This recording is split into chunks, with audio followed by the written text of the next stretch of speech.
you made a point when the camera was off that I thought was pretty intriguing. You're not quite sure how things might have turned out if you had gone somewhere else, and could you speak to that, because I think that's an interesting point. Well, I think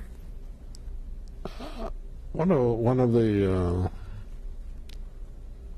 interesting thoughts that I have from time to time is how to explain the direction that I took. How did I happen to come to this small hospital on the south side of Chicago, so close to the University of Chicago? And what if I had gone to another part of Chicago that was not near the university? I think my whole life would have been entirely different. And sometimes I have the feeling that the Almighty does things in wondrous ways and directs you for some ultimate purpose that and my wife and I have always had the idea anyway in medicine, we're never interested in money. We never had any, and it never really mattered that much to us. And we actually looked upon medicine as a ministry. And so even when Dr. Dix said your salary is $1,000 a year, it really didn't make that much of an impact. I said, oh, couldn't you make it more? We did none of that. And so I sort of have this feeling, or maybe I'm sort of rationalizing and trying to make myself comfortable about the way things turn, but I do believe that sometimes we are directed by a higher power to do good in the world. That's wonderfully put. Something that came through in one of the interviews I read, I think might have been one of Jack Starr's articles, is the compassion that you have for those who are suffering. That's the dominant theme in my life. I also have thought about it and why that comes about. I think a strong memory that I have is the love my mother had for the family and for people. We had a little problem in the family that my sister married a fellow who didn't turn out well, and she died of Hodgkin's disease, and he abandoned his son. And my mother, who was then along in years, took this youngster and nurtured him and took care of him, and he grew up to be a wonderful citizen, wonderful family, I think, living in the East, perhaps the leading citizen of his community. And I often think back to what my mother did for that boy. It was representative of her feeling. And then, of course, I had all these illnesses as a youngster, and I could identify with the person who was sick. But basically, I think part of it is our human nature was such that we just felt very strongly. I feel very, very strongly that the role of the physician is to help the sick person, and to be understanding and to be patient, and to be not to be detoured by expressions of frustration or anger or anything of that sort.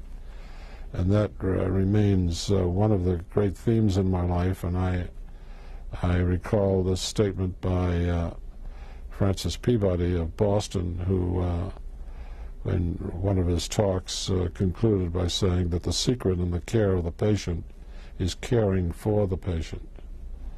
And of course, what I added to that in the course of time was that as wonderful as that is, you have to couple it with knowledge and with new information. And so the ultimate in the care of the patient is caring for the person, but also making the right diagnosis and applying the right treatment promptly. And I think that represents the ultimate in compassion. And I think this is a message that needs to be delivered time and again, especially today because of this tremendous technological explosion that has enveloped medicine and science. That's very good. In reading that and hearing that, it's not enough just to care. You have to couple that with knowledge, right, and vice versa. I agree. Yeah. And that seems to be pretty much those are the benchmarks of your career. One is a physician and as a researcher, the two. That's how I would like to be remembered, in that order. A lot of your work has centered around the teaching of new physicians and new specialists. Could you speak to the role that plays in your life? Well, I've always felt that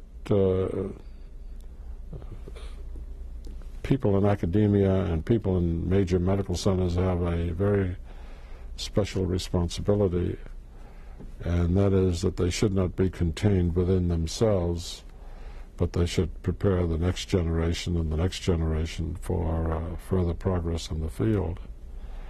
And so another driving motivation has been the teaching of students and residents and interns and fellows, graduate students.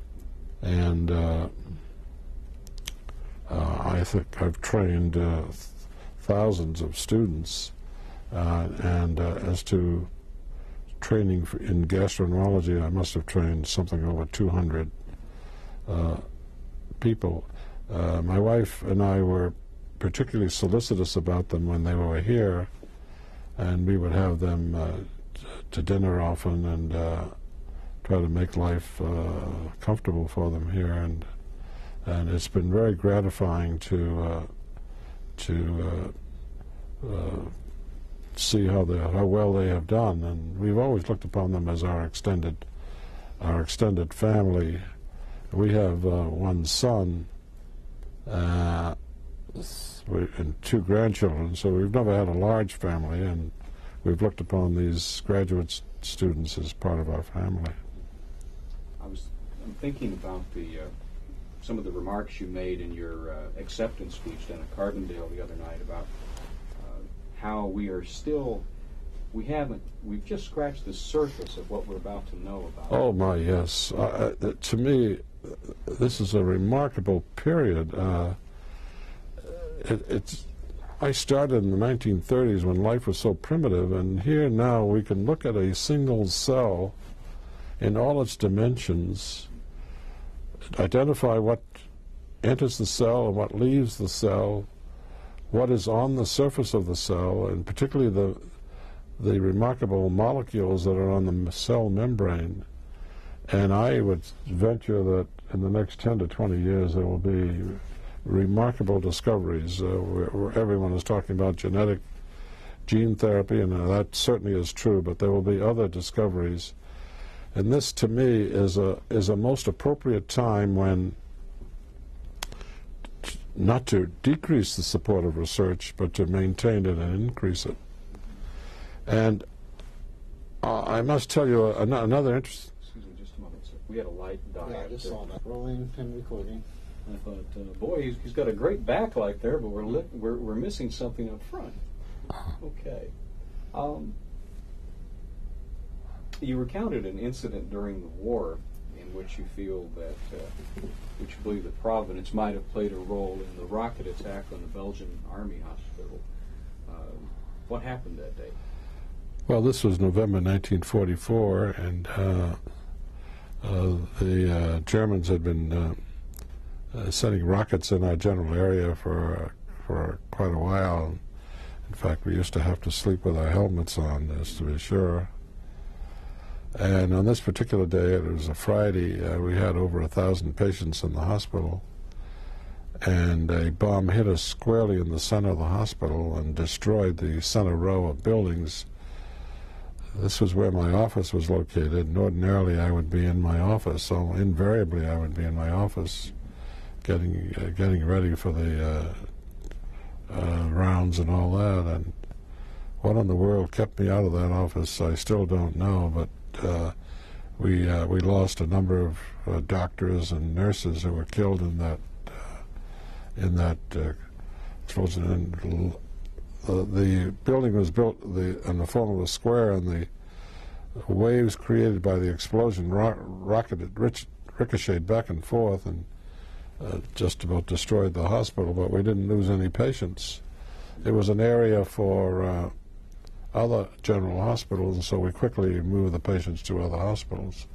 But just surviving that was an example of the providential way things worked out, and you just often wonder what was the force behind it all. There was one other occasion during the Battle of the Bulge when the German line of advance was, once they crossed the Meuse River, they would be at our hospital. And we had patients that we couldn't abandon, and you could just imagine what would have happened to us if they'd crossed the Meuse and so on. So there were these narrow escapes, and one vow that I took was that I would never complain about the weather, which I haven't. You also mentioned that the war had a very dramatic effect in the advancement of medical research. I'm positive that the war turned medicine and science around, and not only in terms of the discoveries, but I was impressed by President Roosevelt's remarkable looking ahead and writing a letter to the head of the OSRD agency to suggest that the resources that had been amassed to win the war could be, after the war, could be directed to improving the health of the nation. So it actually happened in 1945 when the war ended, when after VE Day and VJ Day, then the government transferred, I think, 44 contracts that it had with universities and industries to the then little NIH and transformed that into a key organization. It also recommended the formation of a science foundation. That was the National Science Foundation, which also has played a very important role. And I think it led to a period of increasing support from the National Institutes of Health, which allowed medical schools to expand their faculties and grow in their programs and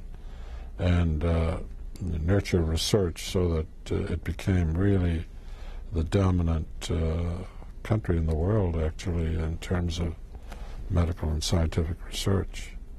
I do think it was a key turning point. Very, very far-sighted. Very far-sighted, yeah.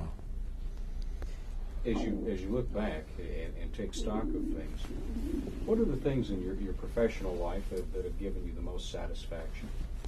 I think helping sick people is number one. I think there's no question that, you know, in this setting, we never are paid by patients. We're not. It didn't matter whether I saw one patient or 1,000 patients. My little salary was always little, and it would not. Then it was not influenced by clinical activity, so it wasn't a matter of money, but just the satisfaction of solving a difficult problem that maybe had eluded somebody else's attention, but basically helping people who were in trouble or families in trouble, and that to me continues even to this day as the greatest satisfaction. Another source of satisfaction is the opportunity that I had here to develop as not only as a physician but also as a scientist and as a teacher, and the wonderful feeling you get with good students and what they accomplish and your research. And then lastly, I think achieving a sort of national, international recognition is always good for the soul, to be recognized as somebody who has made a contribution. And you get the feeling as though your efforts, hard efforts were really useful and turned out to be very positive. And nothing will change my mind that this is the greatest profession in the world, and I think the few bad apples that the media tend to identify is certainly not representative of medicine as a whole. I think to this day, we get some of the most wonderful young men and women who not only are smart, but they really do enter medicine with a feeling that they want to help people in trouble and sick people. And I think one of our challenges is that we must nurture that and sustain it so that when they finish with their medicine and they finish with their hospital training, they still have that feeling for the sick person. And of course, we have to couple it with exciting new knowledge. I think we're really on the verge of even more dramatic discoveries and more dramatic ways of helping people. I think we are helping people with a wide variety of diseases, including cancer. Obviously, we've got a long way to go, but my recommendation to the government would be, for God's sake, don't cut research, don't cut education, strengthen it, increase it, because therein lies our future. What recommendation would you have for the young men and women who would be considering medicine as a career? I would applaud them for their decision, and I would say keep working, maintain your goals, don't be deterred, pick outstanding role models, and adhere to the highest principles of medicine, and you will get a very wonderful personal satisfaction, and you will achieve a position in life that not too many people can aspire to. I think that the physician from time immemorial has had a very special place in our society, and it continues even today. So I think that they're worthy goals that should be require all of their commitment and dedication. One final question, and this has to do with the Order of Lincoln. You're a man of many accomplishments I see on your wall, and having read about you, what perhaps might have stood apart with the distinction of being named a Lincoln Laureate this year? Well, interestingly enough, of all the U.S. presidents, Lincoln was my favorite. And I've always looked upon him as the most humanitarian of all our presidents. And he didn't have an easy life either. When you look at his record, he was defeated many times when he ran for office, and he was not really accepted in a way that mirrored my early days, in which I had some problems in being recognized in lesser ways. So I identified with him, but basically have my name linked with Lincoln was, to me, the ultimate in recognition. And I was so excited when Chancellor Trotter called me on the telephone that after I finished my conversation with him, I called my brother in Boston, and I called a friend of mine in Minneapolis, and I called people all around and said, guess what? I'm nominated to be a laureate of the Lincoln Academy, and I was really thrilled to be in the company of such distinguished people in the past. Well, I've certainly enjoyed this. This has been wonderful for me as well. I'm sure everyone here. Well, thank you. I've enjoyed it. Happy to be part of the organization, and hope to help you continue with your goals and